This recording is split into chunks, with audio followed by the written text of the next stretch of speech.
In the silent abyss of a dying star, where gravity bends space and time hesitates to continue, something impossible awakens. An artifact, not made, but left behind from the birth of the cosmos, pulses like a heart trapped between eras. Its name, an extinct echo, the iris shard, what seemed like mere light, holds the secret to bending reality. The Nerni's system wasn't on any main star charts, just an old K-class star, quietly dying in the forgotten outskirts of the galaxy. Its convulsive eruptions had already reduced every planet in the system to floating ash. It was the kind of place where the universe let things end, out of sight, out of memory. And that was precisely why they sent Darin Solari. Aboard the manned probe Helios 9, Darin approached the declining orange giant. His mission was clear: study collapse radiation, measure gravitational distortions, and extract spectral data to forecast stellar death patterns. Routine for a scientist who had orbited white dwarfs and passed through supernova dust. But Nerni's was different. From the start, something felt wrong. The light from the star didn't follow expected patterns. It flickered in pulses, rhythmic, like a heartbeat, as if the star was trying to speak. Upon reaching a stable orbit, sensors detected an anomaly. Just a few thousand kilometers from the stellar core, where nothing should exist but incandescent plasma, there was something solid, a crystalline body, intact, reflecting light spectra unknown to science. Eyes wide and breath held, Darin watched what looked like a massive prism suspended in chaos. But it was more than that. Looking directly at it made his instruments go haywire. Worse still, so did his mind. Images began to surge through him, not memories, but possibilities. Cities on fire, others floating over nothingness, voices in languages he'd never heard, yet understood, a feeling that time hesitated, that past and future intertwined in that fixed point in space. He didn't know what it was, but its name was already forming in his mind, unspoken by any voice. The iris shard, something not crafted by human hands, but perhaps witnessed by them. In ancient dreams or forgotten nightmares, a crystal that didn't just exist, but watched back. Darin had come to study a dying star, but at that moment, he understood, the star was just a pretext. He was the real experiment. He hadn't approached out of curiosity. He had been pulled inside a survey capsule. He crossed the boundaries of safety, through radiation layers that would destroy ordinary materials, yet the shard seemed to shield him, as if it wanted to be found, as if it had been waiting. Just meters away, Darin felt the light change, not only around him, but within. The capsule trembled. Systems failed, and then everything went silent. No machines, no human sound, only the pulsing glow of the crystalline structure before him. It didn't spin. It didn't move, yet its presence was absolute, impossible to ignore. As if every atom of Darin's body was being scanned, read, translated. When he reached out, unsure if by will or instinct, the crystal flared with impossible brilliance. A living white light enveloped him, and for a moment, Darin ceased to be himself. He saw worlds that did not exist. Dimensions folded upon themselves, beings of pure light. Cities built from photon streams, sounds only the soul could hear. He saw himself born 1,000 times, dying, in forms never human. And in the midst of it all, a truth became undeniable. The shard was conscious, ancient, complex, infinite. And it had bonded with him. When Darin regained awareness, he was still in the capsule, still orbiting the stellar inferno. But something had changed. His eyes perceived light spectrums that had never existed before. His thoughts formed sentences in unknown languages, and his perception of time was fractured. The star, once collapsing, now seemed to dance, as if it were alive, as if it were reacting to him. The shard had awakened, but it wasn't the only one who had noticed. Across the void of space, something stirred. Entities that required no ships, that traveled within the flow of light, had already felt the call. And they were coming for Darin. Not to rescue, but to stop what he was becoming. They have no fixed form. They build no empires. They leave no trace. They are the cryon, beings of pure photonic essence. Conscious echoes born from the primal light that shattered the silence of the first moment of the universe. To them, something like the iris shard is a cosmic error, a rupture in balance that must be corrected. When Darin returned to the research ship with the crystal, the readings went mad. Space around them began to bend subtly, as if light itself had become intoxicated. Commanders in orbit, millions of kilometers away, reported incoherent signal bursts, not words, but sensations, heat, fear, belonging. And then, they arrived. No explosions, no ships, they simply appeared. Humanoid forms composed of constantly shifting light. No eyes, yet they could see into the heart. No mouths, yet they spoke directly to the mind. The cryon do not talk, they invade. And in that moment, they invaded Darin's mind. He didn't scream. There was no pain. But inside, it felt like every memory was being reread, as if his entire story was being judged, as if the light itself wanted to know if he deserved to have touched it. The answer was unclear. The cryon didn't try to destroy the shard, but they didn't accept it either. They surrounded it, encasing it in a field of vibrational energy, and waited, as sentinels, as judges. Darin didn't know if he was still free, or merely tolerated, but a message was left for him, etched in photo language within his mind. The bearer must choose between radiance and shadow, and the galaxy will burn for that choice. The universe is hungry, hungry for realities, hungry for possibilities not yet collapsed. It is in this void of uncertainty that the Malanic thrive, traders of forgotten dimensions. No one knows how they arrive, they simply appear. When the impossible becomes visible, when an artifact like the iris shard tears the fabric of causality, during the 27th cycle of the star's orbit, Darin's ship detected a gravitational anomaly, a mirrored structure, floating where space should not exist.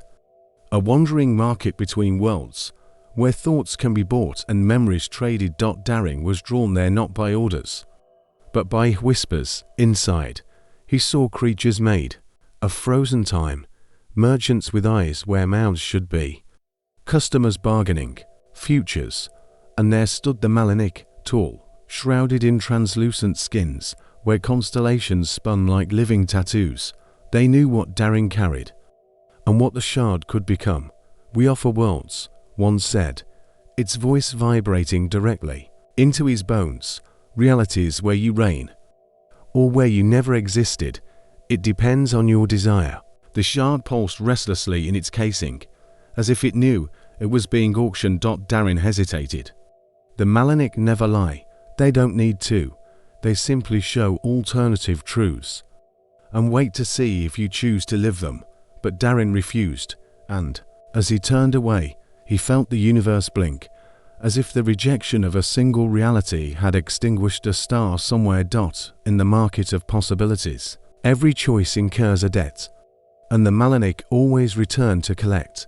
They do not speak, they do not bargain. They feel no remorse. The jury are too ancient for language, too loyal for mercy, beings forged in an age beyond any galactic record. Only whispers persist, that they were shaped in the dying light of a forgotten star, for one mission only, to hunt the shards. All of them. When Darin activated Iris, even unknowingly, his energy signature pierced dimensions, a flare, not of light, but of intention. And the jury awakened. They did not come in ships, they came as beams, as spears of light slicing the void with surgical precision, tearing space around Darin's station like paper. He first saw them in reflections, inverted shadows in the ship's panels. Tall, slender silhouettes, impossibly sharp, as if light itself had been sculpted into predators. It didn't matter where he went, every warp jump, every cloaking attempt, they followed. The shard trembled in their presence, not in fear, but in recognition.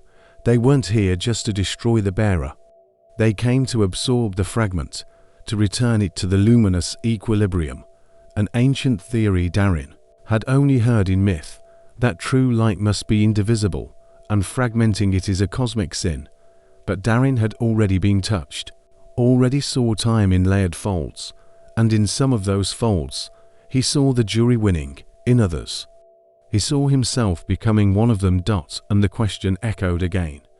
Does the bearer of light become enlightened or consumed? It wasn't a dream.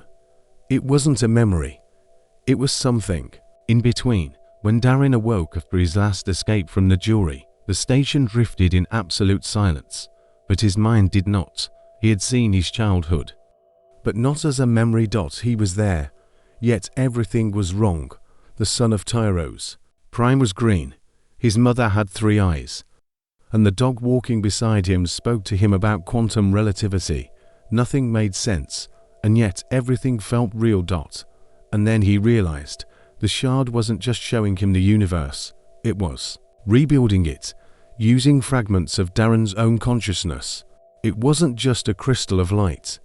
It was a filter, a prism that bent reality at the touch of emotion, of doubt, of fear. With the artifact near his chest, Darin looked out beyond the station. The dying star now resembled a colossal eye. Silently, watching everything passing judgment, he tried to push the fragment away. Lock it. Isolate it in a containment capsule.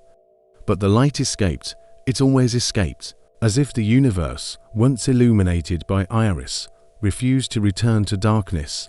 And in a moment of silence, he heard it, his own voice. But it came from outside, from beyond the ship, calling to him with tenderness.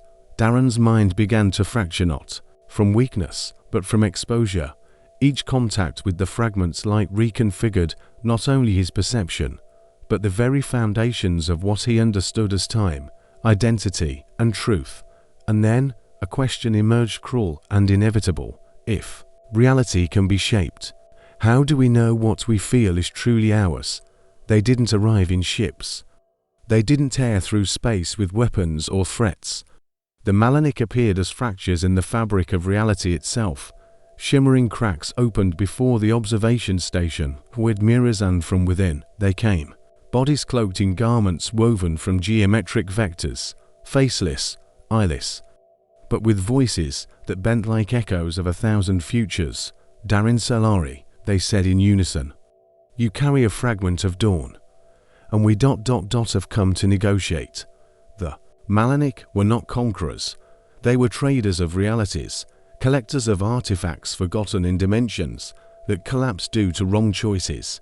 They offered him a treaty, return the Iris fragment, and they would give him worlds, universes, where Earth had never known war, versions of himself where his parents were still alive.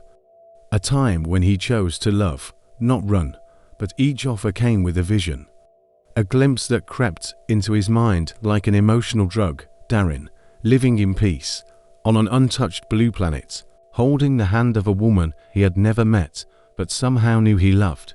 He clutched the station wall, trembling. Was it all real? No, it was all possible. And that's what made them dangerous. The fragment pulsed not in warning, but in longing, as if it yearned for multiple existences. And then Darin understood. The Malanic didn't want the artifact for power. They wanted to keep its true purpose hidden, because if someone controlled the primordial light, if someone mastered the bridge between realities, there would be no more multiverse. There would be choice. And that terrified them. In the silence between distant pulsars, when even light bends in fear, a name is whispered by civilizations that dared to manipulate what they did not understand. Jorkael, the fragment hunter, the shadow that devours whatever shines too brightly. He belongs to no known race. Some say he was the first to touch the original light, and that, in trying to shape it, he was shaped by it. Others swear he has no body, only a living armor made from consumed specters. But all agree on one thing: where he passes, light dies. When Darin touched the Iris fragment, it shone in all frequencies, including those that should not exist. It became a beacon, a call. And Jorkael answered, The station detected an impossible fold forming, not from the outside in, but from the future to the present. As if time itself was being hunted. And then he appeared, not in a flash, but like an eclipse. The space around darkened, the stars vanished, and a figure emerged, floating in the orbit of the dying star, his silhouette cloaked in black plates of inverted energy. Cal didn't speak. He absorbed. An auxiliary android short-circuited just by looking at him. Darin felt the fragment pulse violently, like it was afraid, but there was more. Cal had not come merely to hunt. He had come to judge, for every bearer of fragments, in his eyes, is a thief of cosmic order. And there is only one sentence: the extinction of light within its host. Darin realized the real choice wasn't between power and humility. It was between illuminating the universe or extinguishing himself before he was erased. The dying star began to vibrate, as if the presence of Darin and Cal had awakened an ancient echo, not just of light, but of intention. The iris fragment, embedded in Darin's palm like a living scar, spun in chaotic patterns, projecting visions of worlds that never existed, and others that might still exist if he accepted total power. At the edge of reality, the very structure of space began to tear. Rifts emerged in the fabric of the cosmos, rifts that led not to places, but to possibilities. A universe where Darin never touched the fragment, another where he became pure light, another where Cal was defeated and replaced. Each reality called to him, each demanded a decision, but the more he looked, the more he saw the same ending. Everything ends in shadow. Cal drew closer, not with haste, but with certainty. He was not merely a pursuer, he was the living consequence of absolute power. And then Darin understood. There was no winning, but maybe there was refusal. In a final act, Darin released the fragment into the heart of the dying star. The light reacted violently. The core collapsed, not in explosion, but in convergence. The rifts closed. The possibilities collided, and for an instant, everything was just silence and white light. Cal paused and vanished. Darin was still alive, but something had changed. The fragment no longer possessed him, nor did he possess it.